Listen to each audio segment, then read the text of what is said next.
Friends, आप देख रहे हैं पीसी इंस्टीट्यूट। तो कैसे हैं आप लोग? तो चलिए, देर आए दुरुस्त आए, कोई बात नहीं।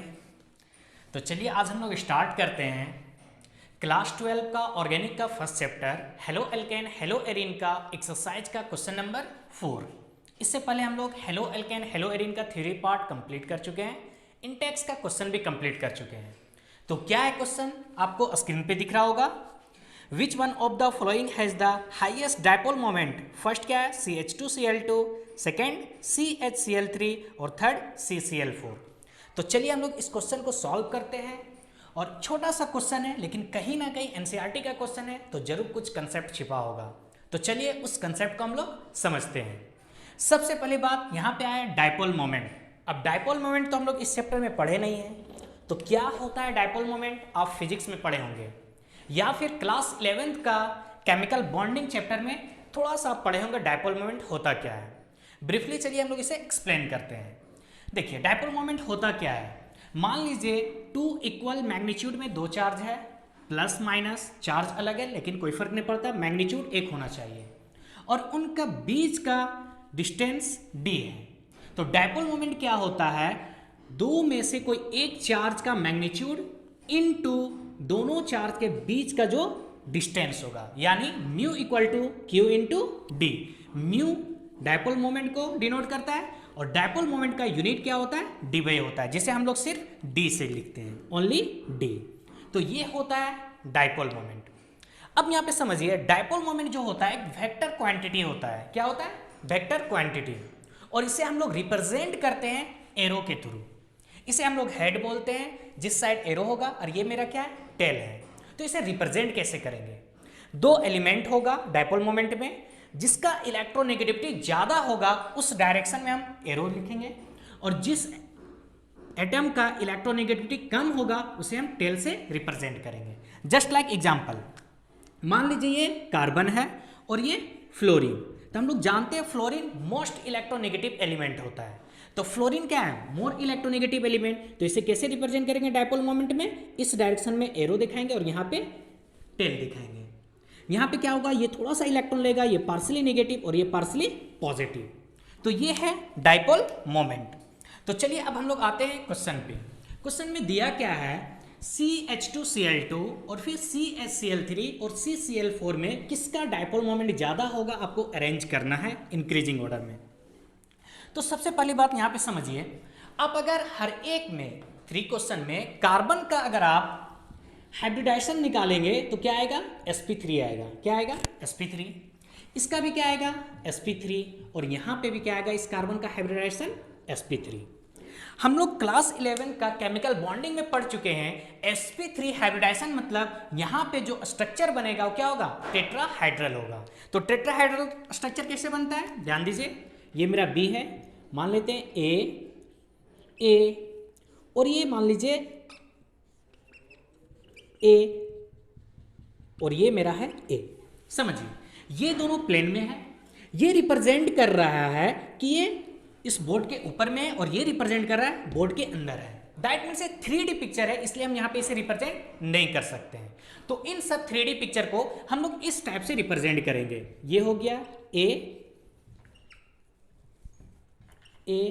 और यहाँ पे भी A, यानी इस टेट्राहाइड्रल स्ट्रक्चर को इस स्ट्रक्चर में रिप्रेजेंट करेंगे। ये एक अंडरस्टूड होता है, ये गलत नहीं है। तो चलिए अब हम लोग इसे सॉल्व करते हैं। तो फर्स्ट क्वेश्चन में देखिए क्या है? CH2Cl2। यहाँ पे आप समझिए, अगर हम इसे लिखें CHClCl। अब ध्यान दीजिए, क्लोरीन मोर इलेक्ट्रोनेगेटिव, तो इसका डायपोल मोमेंट का डायरेक्शन इस डायरेक्शन में होगा। यहाँ पे भी क्लोरीन क्या है? मोर इलेक्ट्रोनेगेटिव एलिमेंट, तो यहाँ पे भी डायपोल मोमेंट का डायरेक्शन इस डायरेक्शन में होगा। अब कार्बन और हाइड्रोजन के इलेक्ट्रोनेगेटिविटी में ज्यादा डिफरेंस नहीं है, लेकिन carbon slightly more electronegative than hydrogen. That means इसका भी डायरेक्शन इस डायरेक्शन में होगा और इस यहाँ पे भी डायरेक्शन इस डायरेक्शन में होगा। अब समझिए डायपोल मोमेंट होगा क्या? यहां पे देखिए इस डायरेक्शन में डायपोल मोमेंट, यहां पे इस डायरेक्शन में डायपोल मोमेंट, यानी CCl और CCl बॉन्ड के कारण जो रिजल्टेंट डायपोल मोमेंट आएगा उसका डायरेक्शन इस डायरेक्शन में होगा। और यहां पे भी आप ध्यान दीजिए, चलिए इसे हम दूसरे मार्कर से शो करते हैं रिजल्टेंट डायपोल मोमेंट को, ये हुआ। यहां पे भी आप ध्यान दीजिए, यहां पे भी रिजल्टेंट डायपोल मोमेंट इस डायरेक्शन में होगा, यानी चारों डायपोल मोमेंट एक डायरेक्शन में है। दैट मींस इसका कुछ ना कुछ डायपोल मोमेंट होगा, और एक्सपेरिमेंटली देखा गया इसका डायपोल मोमेंट होता है 1.60 dBi। ये क्वेश्चन हुआ मेरा फर्स्ट। अब समझिए सेकंड पे आते हैं। यहां पे ध्यान दीजिए क्या है, CHCl3, चलिए CHCl, ये भी Cl और Cl। अब ध्यान दीजिए यहां पे क्लोरीन मोर इलेक्ट्रोनेगेटिव, तो डायपोल मोमेंट इस डायरेक्शन में होगा। ये क्लोरीन मोर इलेक्ट्रोनेगेटिव, तो डायपोल मोमेंट इस डायरेक्शन में होगा। अब यहां पे देखिए कार्बन हाइड्रोजन से ज्यादा इलेक्ट्रोनेगेटिव, तो यहां पे तो इस डायरेक्शन में है, लेकिन यहां पे ध्यान दीजिए क्लोरीन मोर इलेक्ट्रोनेगेटिव, तो इस डायरेक्शन में डायपोल मोमेंट होगा। अब यहां पे समझिए, ये देखिए इन CCl और इस Cl के बॉन्ड के कारण रिजल्टेंट डायपोल मोमेंट इस डायरेक्शन में है।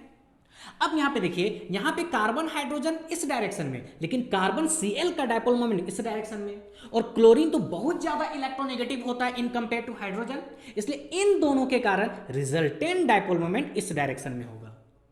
अब यहां पे देखिए 2CCl बॉन्ड है, तो इस डायरेक्शन में ज्यादा डायपोल मोमेंट होगा, इस डायरेक्शन में कम होगा, तो कुछ ना कुछ डायपोल मोमेंट ये CCl बॉन्ड कैंसिल कर रहा है, जिसके कारण एक्सपेरिमेंटली देखा गया कि इसका डायपोल मोमेंट जो होता है 1.08 dBi होता है।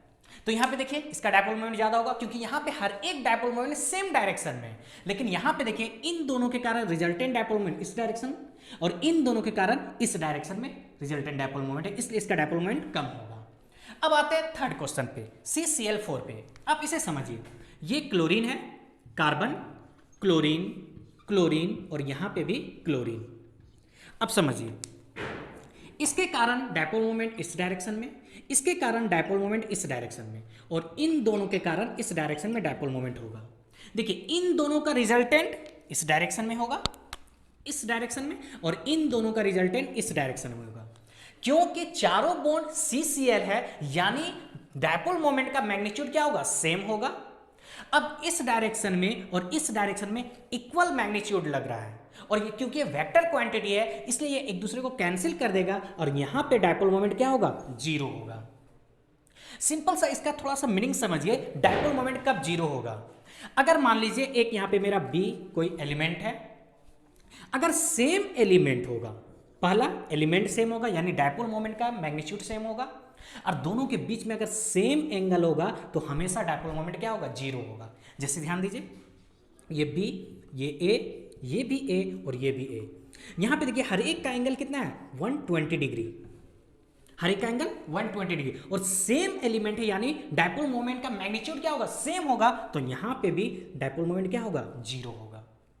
तो इस टाइप से हम लोग 0 को कंसीडर कर सकते हैं कि कब डायपोल मोमेंट 0 होगा। तो चलिए ये था डायपोल मोमेंट। अब इंक्रीजिंग ऑर्डर में अरेंज करना है, तो सबसे कम किसका होगा, CCl4 का, CCl4 का। इससे ज्यादा डायपोल मोमेंट CHCl3 का, और सबसे ज्यादा डायपोल मोमेंट होगा CH2Cl2 का। तो ये था हेलो अल्केन हेलो एरिन का एक्सरसाइज का क्वेश्चन नंबर 4। मिलते हैं नेक्स्ट क्वेश्चन के साथ। Thank you.